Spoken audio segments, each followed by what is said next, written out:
Jammu Kashmir, Punjab, Rajasthan and Gujarat ఈ రాష్ట్రాలు పాకిస్తాన్తో బార్డర్ని షేర్ చేసుకుంటాయి. అయితే రీసెంట్గా రాజస్థాన్ బార్డర్లో పాకిస్తానీ మిలిటరీ తమ మూవ్మెంట్ని పెంచింది. ఈ ప్రాంతాల్లో ఆర్టిలరీ గన్స్ని డిప్లాయ్ చేసి ఇండియాని రెచ్చగొట్టే ప్రయత్నం చేస్తుంది. ఈ ప్రాంతంలో పాకిస్తాన్ కొన్ని మిలిటరీ ఎక్సర్సైజ్లు కూడా చేస్తుంది. అయితే రీసెంట్గా ఒక ఇంపార్టెంట్ న్యూస్ బయటకు వచ్చింది. అదేంటంటే ఒక పాకిస్తానీ రేంజర్ని మన బార్డర్ సెక్యూరిటీ ఫోర్సెస్ రాజస్థాన్ బార్డర్లో పట్టుకున్నాయి.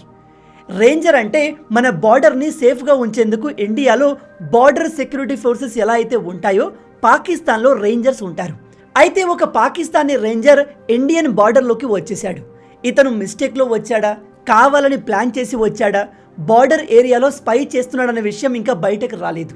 కానీ ఈ రేంజర్ ఇండియన్ బార్డర్లోకి వచ్చేసరికి మన సెక్యూరిటీ ఫోర్సెస్ యాక్టివ్ అయి వెంటనే ఇతన్ని పట్టుకున్నాయి. ఈ డెవలప్మెంట్ చాలా ఇంపార్టెంట్. ఎందుకంటే నేను మీకు నా ప్రీవియస్ వీడియోలో చాలా క్లియర్గా చెప్పాను. 8 రోజుల కిందే మన ఒక జవాన్ని కూడా పాకిస్తానీ ఫోర్సెస్ ఇలాగే పట్టుకున్నాయి. ఇక్కడ కనిపిస్తున్న ఈ ఫోటో మన BSF కానిస్టేబుల్ది. ఇతను బార్డర్ ఏరియాలో ఉండే రైతులకు సెక్యూరిటీ ప్రొవైడ్ చేస్తున్నాడు. మిస్టేక్లో బార్డర్ దాటాడు అనే కారణంతో పాకిస్తానీ రేంజర్స్ ఇతన్ని పట్టుకొని కస్టడీలోకి తీసుకున్నారు. ఇండియన్ గవర్నమెంట్ పాకిస్తాన్కి అనేక సార్లు మన జవాన్ని వదిలేయాల్సిందిగా రిక్వెస్ట్ చేసింది.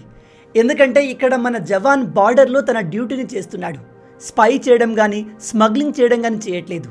అయినా కూడా పాకిస్తానీ ఫోర్సెస్ మన జవాన్ని కస్టడీలోకి తీసుకున్నాయి. పాకిస్తాన్ నిజంగా ఒక చెత్త కంట్రీ, ఎటువంటి రెస్పెక్ట్ ఎథిక్స్ లేని కంట్రీ. ఎందుకంటే బార్డర్లో సెక్యూరిటీ ప్రొవైడ్ చేసే మన బార్డర్ సెక్యూరిటీ ఫోర్సెస్ కావచ్చు లేదా పాకిస్తానీ రేంజర్స్ కావచ్చు, మన దేశాల మధ్య ప్రాపర్ ఫెన్సింగ్ లేని కారణంగా మిస్టేక్లో మన సైనికులు పాకిస్తాన్లో ఎంటర్ అవ్వడం, పాకిస్తానీ సైనికులు మన దేశంలోకి రావడం జరుగుతుంది. అలాంటప్పుడు రెండు దేశాలు ఆ సైనికులను పట్టుకొని ఏం జరిగిందో కనుక్కొని వెంటనే రిలీజ్ చేసేస్తారు. కానీ పాకిస్తాన్ మిస్టేక్లో బార్డర్ దాటిన మన జవాన్ ఫోటో తీసి ఒక ప్రాపగండా రన్ చేసింది. చూడండి, మేము ఇండియన్ సైనికుడిని పట్టుకున్నాము, ఇతను మా బార్డర్ ఏరియాలో స్పైయింగ్ చేస్తున్నాడు అంటూ వరల్డ్ మీడియాకి చెప్పడం స్టార్ట్ చేసింది. కానీ అందులో ఎటువంటి వాస్తవం లేదు. అదే ఇప్పుడు పాకిస్తానీ రేంజర్ మనకు దొరికాడు. కానీ ఆ సైనికుడి ఫోటో కానీ డీటెయిల్స్ కానీ బయట మీడియాలోకి వచ్చాయా? ఎందుకంటే మనం పాకిస్తాన్ లాగా చిల్లర ప్రాపగండా చేయము. ఇక్కడ ఇండియా ఈ ఇష్యూని చాలా రెస్పెక్ట్ఫుల్గా మెచ్యూర్డ్గా హ్యాండిల్ చేస్తుంది. మిస్టేక్లో సెక్యూరిటీ ఫోర్సెస్ ఇలా బార్డర్ దాటడం చాలా కామన్. కానీ దాన్ని కూడా పాకిస్తాన్ వాళ్ళ అడ్వాంటేజ్కి ప్రాపగండా రన్ చేయడానికి యూజ్ చేసుకుంటుంది. మన ఈ జవాన్ని పాకిస్తాన్ తమ కస్టడీలో తీసుకొని దాదాపు 10 రోజులు అవుతుంది. ఇప్పటి వరకు అతను ఎలా ఉన్నాడు, ఎక్కడ ఉన్నాడు అనే ఇన్ఫర్మేషన్ని పాకిస్తాన్ మన గవర్నమెంట్కి చెప్పట్లేదు. ఇక ఇప్పుడు మనకు పాకిస్తానీ రేంజర్ దొరికాడు కాబట్టి మన జవాన్ని వాళ్ళు వదిలిపెట్టే అవకాశం ఉంది. మన ఇండియన్ అథారిటీస్ పాకిస్తాన్కి పట్టుబడ్డ మన జవాన్ విషయంలో చాలా కేర్ఫుల్గా సిచ్యువేషన్ని హ్యాండిల్ చేస్తున్నారు. ఎందుకంటే ఇతను వెస్ట్ బెంగాల్కి చెందిన వ్యక్తి. ప్రజెంట్ అతని భార్య ప్రెగ్నెంట్ ఉంది. కాబట్టి మన జవాన్కి ఏమీ కాకుండా తిరిగి ఇండియాకు వచ్చేలాగా ఇండియన్ ఫోర్సెస్ పనిచేస్తున్నాయి, పాకిస్తాన్తో కమ్యూనికేట్ అవుతున్నాయి. ఇప్పుడు పాకిస్తానీ రేంజర్ మన చేతికి చిక్కాడు కాబట్టి ఎక్స్చేంజ్ కింద మనం మన జవాన్ని సేఫ్గా ఇండియాకి తీసుకురావచ్చు.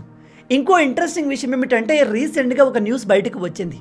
మన దేశ CRPF జవాన్ పాకిస్తాన్కి చెందిన ఒక మహిళను పెళ్లి చేసుకున్నాడు. ఇది చాలా సీరియస్ ఇష్యూ. ఎందుకంటే మన డిఫెన్స్ ఫోర్సెస్లో పనిచేసే ఒక వ్యక్తి పాకిస్తానీ మహిళతో కమ్యూనికేషన్లో కాదు, డైరెక్ట్గా పెళ్లి చేసుకుని ఉంటున్నాడు.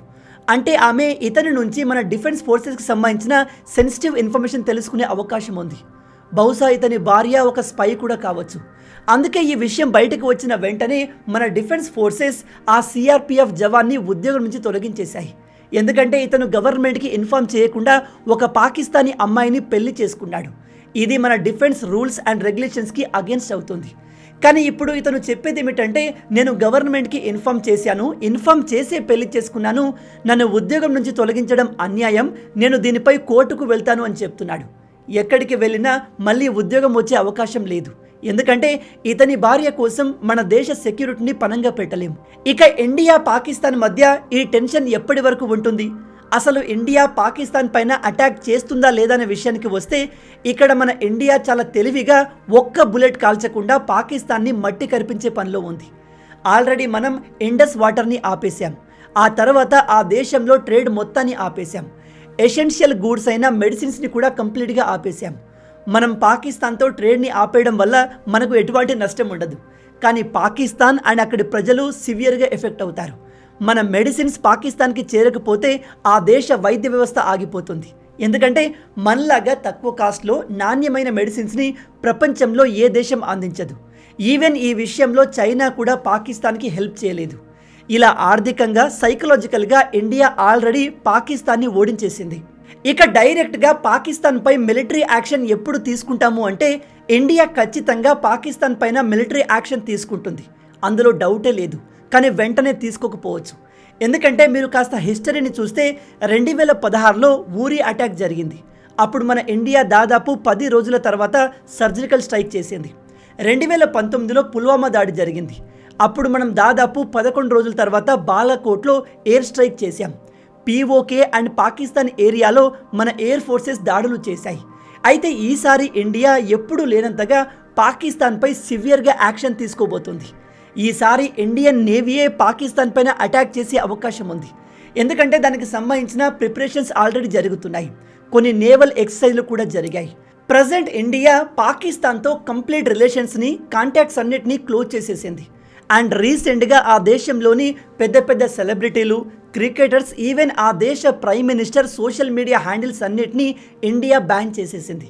ఎందుకంటే వీళ్ళు తమ సోషల్ మీడియాను ఉపయోగించి ఫేక్ న్యూస్లు, ప్రాపగండాలు స్ప్రెడ్ చేస్తున్నారు. ఇలా ఇండియా చేయడం ఎందుకు ఇంపార్టెంట్ అంటే రేపు మన ఇండియా పాకిస్తాన్ డీప్లోకి వెళ్ళి భారీ దాడులు చేసినప్పటికీ వీళ్ళు మాకు ఏమీ జరగలేదు, ఇండియా మా ఆర్మీని చూసే పారిపోయింది, మేము ఇండియన్ ఫైటర్ జెట్లను కూల్చేశామని వేరే ఫేక్ వీడియోలు పెట్టి తాము సుపీరియర్ అని చూపించే ప్రయత్నం చేస్తారు.